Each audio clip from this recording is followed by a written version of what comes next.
What is art history? Art history is the history of art. It's the study of why people make art, how people make art, when they made it, the relationship of artists to other artists, the relationship of artists to their historical context, the relationship of artists to politics, society, economics. It's the relationship of art to the world, really.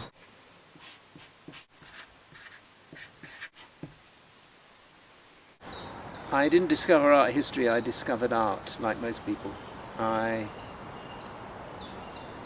started making art, and then I wanted to think about how other people had made art, how my art related to their art, how their art related to other artists' art, and how that art related to the rest of the world and everything else that was going on.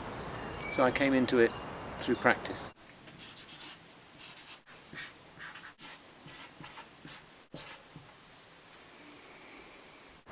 What's cool about art history? Art history is about really important stuff. It's about some of the best things human beings have ever managed to make. It's about how those objects came to be the way they are, what they mean, and as I said before, how they relate to the world. That's important stuff. So it's cool because it's important.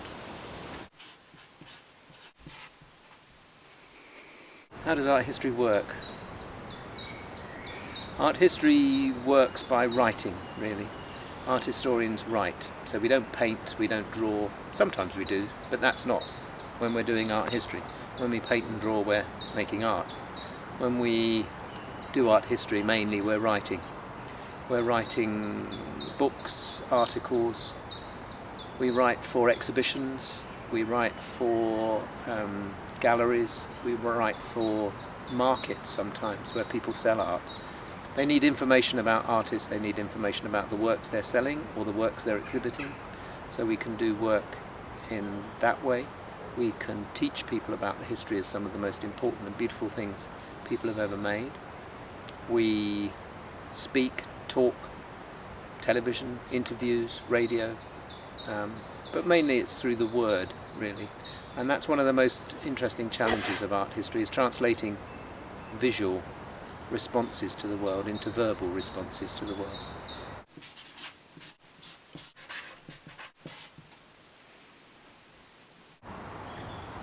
All sorts of people study art history. Some people study art history and they don't even know they're studying art history. Anybody who's interested in art is effectively engaging in art history. So to study art history means to be consciously interested in art history. And you can do that at school, you can do it at university, you can do it through night classes. I've taught school children, I've taught adults. My oldest student who got a PhD was in her 70s. I've taught 18-year-olds. I teach undergraduates, postgraduates at the moment. I'll talk to anybody about art, whoever they are. All sorts of people do it.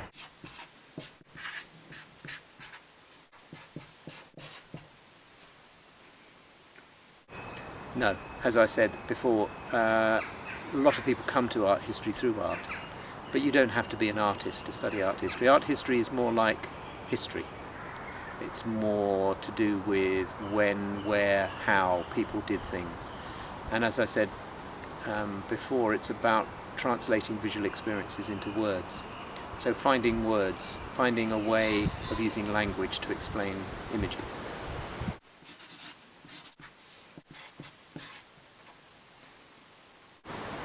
Why is art important? Art is important because we have to do it. If you put somebody in a cell on their own, give them a piece of chalk, they'll make art. If you leave somebody on a desert island, they'll start drawing in the sand. They'll start engaging in the world by making representations of the world. And that's what art is, really. Art is a way of representing the world to ourselves. And in the process of representing the world to ourselves, we learn to understand it. We learn to see it differently. And when we understand art history, we see how other people have understood the world. We get to learn how other eyes have seen the world. And that's very exciting and interesting, because you get to see what it might have been like to see the world through the eyes of somebody living 500 years ago, or on the other side of the world, or even next door to you, but somebody who sees things very differently.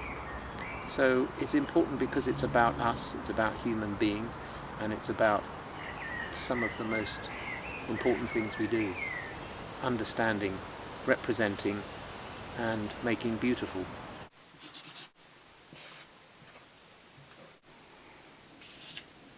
My favourite artist, the first one that comes to mind, is the Swiss artist Paul Klee.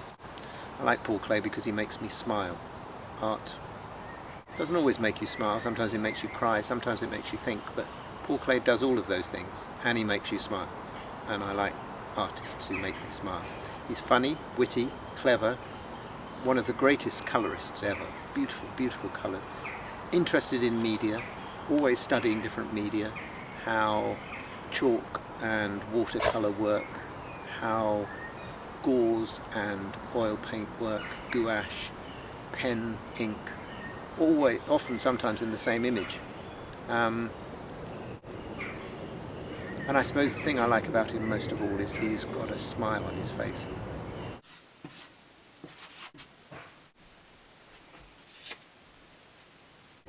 My favourite artwork. Oof. If I can include a piece that some people might not include as an artwork, then it would have to be John Cage's 4 minutes and 33 seconds. A work that's very misunderstood, but a work that comes with us always. It's a work about paying attention to what you don't normally pay attention to. It's about being still, letting things happen around you. It's really about how art asks you to think about the world.